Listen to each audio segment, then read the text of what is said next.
First അറ്റംപ്റ്റിൽ തന്നെ എനിക്ക് OET score ചെയ്യാൻ പറ്റി. ഈ അക്കാഡമി ചൂസ് ചെയ്തിട്ട് എനിക്ക് ഭയങ്കര സന്തോഷമുണ്ട്. ഇത് അനേകായിരം നഴ്സിംഗ് വിദ്യാർത്ഥികളുടെ വിജയാനുഭവം.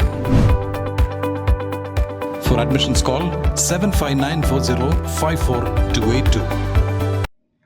പുളിന്താനം സെന്റ് ജോൺസ് ബസ്ഫാഗ യാക്കോബായ സുറിയാനി പള്ളിയിൽ പ്രവേശിക്കാനെത്തിയ ഓർത്തഡോക്സ് വിഭാഗം യാക്കോബായ വിശ്വാസികളുടെ ശക്തമായ പ്രതിഷേധത്തെ തുടർന്ന് തിരികെ പോയി. ബലം പ്രയോഗിച്ച് വിശ്വാസികളെ നീക്കം ചെയ്യില്ല എന്ന അധികൃതരുടെ നിലപാടിനെ തുടർന്നാണ് ഓർത്തഡോക്സ് വിഭാഗം മടങ്ങിയത്. വലിയ പോലീസ് സന്നാഹമാണ് പള്ളി പ്രദേശത്ത് ഇന്നും ഉണ്ടായിരുന്നത്. കോടതി വിധിയുടെ അടിസ്ഥാനത്തിൽ പുളിന്താനം സെന്റ് ജോൺസ് ബസ്ഫാഗ്യ യാക്കോബായ സുറിയാനി പള്ളിയിൽ പ്രവേശിക്കാനെത്തിയ ഓർത്തഡോക്സ് വിഭാഗം വൈദികരും വിശ്വാസികളും യാക്കോബായ വിശ്വാസികളുടെ ശക്തമായ പ്രതിഷേധത്തെ തുടർന്നാണ് തിരികെ പോയത്. സ്ഥലത്ത് പോലീസിന്റെയും തഹസീൽദാരുടെയും നേതൃത്വത്തിൽ ഉദ്യോഗസ്ഥരും നിലയുറപ്പിച്ചിരുന്നു. ഇതിനു മുൻപും ഓർത്തഡോക്സ് വിഭാഗം പള്ളിയിൽ പ്രവേശിക്കാനെത്തിയപ്പോൾ ശക്തമായ പ്രതിഷേധമാണ് യാക്കോബായ വിഭാഗം ഉയർത്തിയത്. പള്ളിയുടെ ഗേറ്റ് പൂട്ടി അകത്ത് നിലയുറപ്പിച്ച യാക്കോബായ വിഭാഗം പ്രാർത്ഥനയും നടത്തി. വൈദികരും വിശ്വാസികളുമടക്കം നിരവധി പേരാണ് ഓർത്തഡോക്സ് വിഭാഗത്തെ പ്രതിരോധിക്കാനായി എത്തിയത്.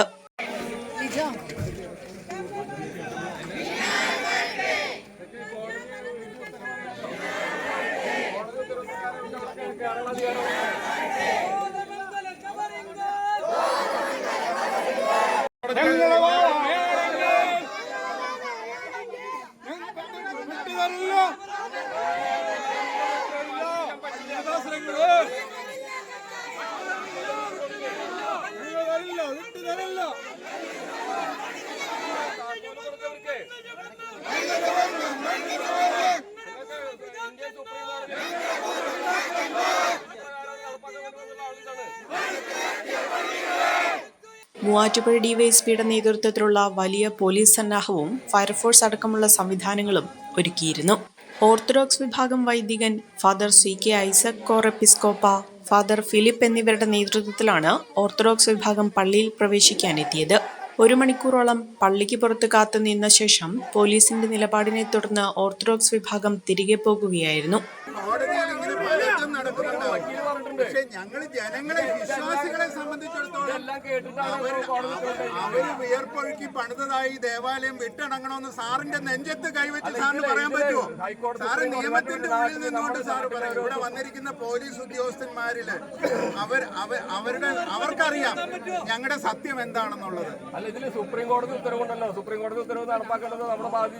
ബലം പ്രയോഗിച്ച് വിശ്വാസികളെ നീക്കം ചെയ്ത് പള്ളിയിൽ പ്രവേശിക്കാൻ അനുവദിക്കില്ല എന്ന പോലീസിന്റെ നിലപാടാണ് ഓർത്തഡോക്സ് വിഭാഗം തിരികെ പോകാൻ കാരണമായത്.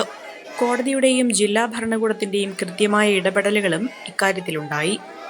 നിങ്ങളുടെ പഠനാനുഭവത്തെ കരുത്തുറ്റതാക്കാൻ NAAC അക്രഡിറ്റേഷനിൽ A++ കരസ്ഥമാക്കിയ മൂവാറ്റുപുഴ നിർമ്മല കോളേജിൽ 2024-25 അധ്യയന വർഷത്തെ അഡ്മിഷൻ ആരംഭിച്ചിരിക്കുന്നു. An inspiring journey into the future.